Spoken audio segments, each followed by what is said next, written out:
हर हर महादेव. आपल्या भटकंती रायडर चॅनलवरती आपल्या सगळ्यांचं स्वागत आहे. तर जसं लास्ट टाईम आपण पालीभुतिवली डॅम्पला गेलेलो आणि तिथले व्ह्यू बघितलेले, तसंच व्ह्यू बघायला आपण पुन्हा चाललेलो आहोत. स्पॉट काय आहे, कसा आहे हे मी तुम्हाला तिकडे गेल्यावरच सांगेल. आणि तिकडं कसं जायचं याची माहिती मी तुम्हाला व्हिडिओच्या शेवटी देईल. तर व्हिडिओ शेवटपर्यंत बघायला विसरू नका. तर चला आता निघूया. खूप उशीर झाले. लवकर जाऊन लवकर यायचं आहे आपल्याला. आणि त्यात तुम्हाला तिथं जाताना तिथं पोचल्यावर काय काय सुंदर व्ह्यूज आहेत ते सगळे दाखवायचे. रितेशला आपण घेतलं आहे. आता निघूया. आता आपण कर्जत हायवे पकडलेला आहे आणि आपण बदलापूर साईडला चाललेलो आहे. बाजूला जे कन्स्ट्रक्शन दिसतंय तुम्हाला ते ना इथं आधी ग्राउंड होता, पण आता ग्राउंड राहिलेला नाही. अंबरनाथमध्ये पोरांना खेळण्यासाठी ग्राउंडचे खूप इश्यू चालू आहेत. तर नगरपालिकेने याकडे लक्ष द्यावं, कारण की ग्राउंडच नाही आहे मुलांना खेळायला. तर आपण पुढं जाऊया आपल्या मार्गाला. आपण चाललो आहोत कर्जतला मोरबे डॅम. पण जर पाऊस पडला तर मग आपण पुढं जाऊ नाही शकत, कारण की आपल्याला पुन्हा लवकर घरी यायचं आहे. आणि पाऊस पडला तर जाताना भिजत जायला इच्छा नाही आपली. तर इंद्रधनुष्य तुम्ही बघू शकता, कारण की आता पाऊस हलका हलका पडायला सुरू झाला आहे. त्यामुळं प्लॅनमध्ये थोडासा चेंज. आपण खरवई नाक्याजवळ आलो आहोत. तिथून राईट मारून कोंडेश्वरचा रस्ता पकडला आहे. शेवटी महादेवांची इच्छा आहे वाटतं की आपण कोंडेश्वरला त्यांचं दर्शन घ्यायलाच यावं. त्यामुळं आपण चाललो आहोत आता कोंडेश्वरला. व्ह्यू बघू शकता समोर डोंगरावर पूर्ण ढगं उतरलेली होती आणि इतका सुंदर व्ह्यू बघायचा तर आपल्याला कोंडेश्वर शिवाय दुसरीकडं जागाच नाही आहे.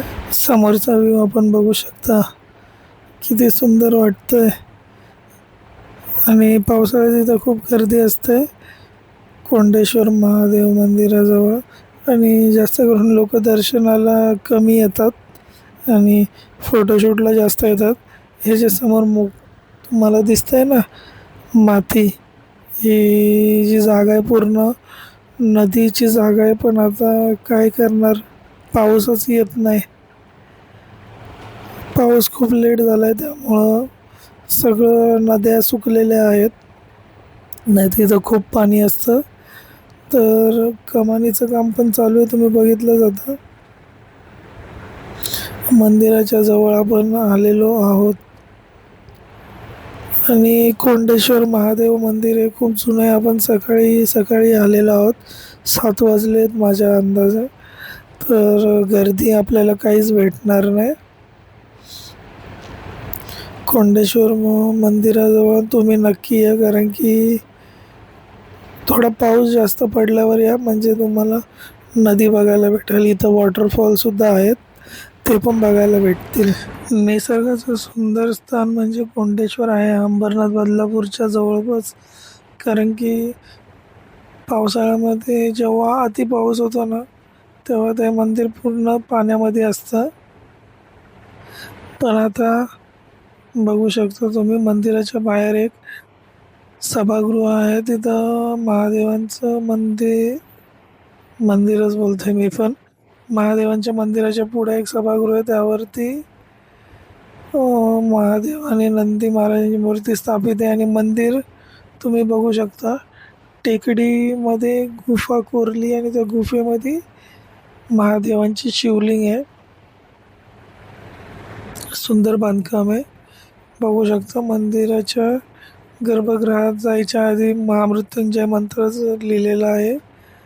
आणि आता आपण मंदिराच्या आत आहे.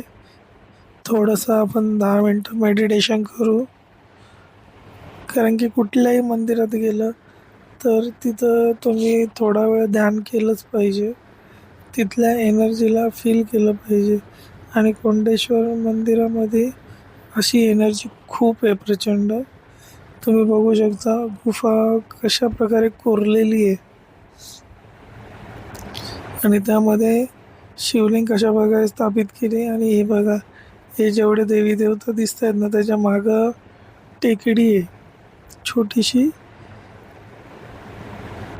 आणि त्याला न तोडता त्या टेकडीला लागूनच हे मंदिर बांधलेलं आहे. आणि हा बाजूचा परिसर आहे. बघा नदी पूर्ण सुकलेली आहे, खालची सगळी दगडं दिसत आहेत आणि समोर एक वॉटरफॉल असतो, धबधबा आपल्या भाषेमध्ये, तो पुरा सुकलेला आहे. आणि 2 छोटी मंदिर आहेत, तुम्ही त्या मंदिरात जाऊन पाया पडू शकता. एक कालभैरवचं मंदिर आहे आणि हे जे समोर आहे ते गणपती मंदिर आहे. तिथे गणपतीची छोटीशी मूर्ती आहे आणि 2 लेण्या दिसत आहेत आपल्याला आणि पूर्ण सुकलेले आहे धबधबे. तर आता आपण निघूया, कारण की आपल्याला दुसरीकडे पण जायचं एक काम आहे. तर पण तुम्ही इथला आजूबाजूचा परिसरातला व्ह्यू तर बघितलाच असेल, खूप सुंदर आहे. तर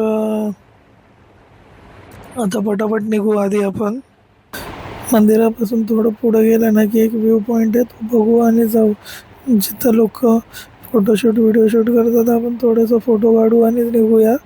हे बघा आता किती सुंदर दिसतंय ना आपल्याला हे. जेव्हा इथं नदीला पाणी येतं तेव्हा अजून सुंदर दिसेल. हा आहे तो व्ह्यू पॉईंट, जी झोपडी आपण जाताना बघितली ना त्या झोपडीजवळ.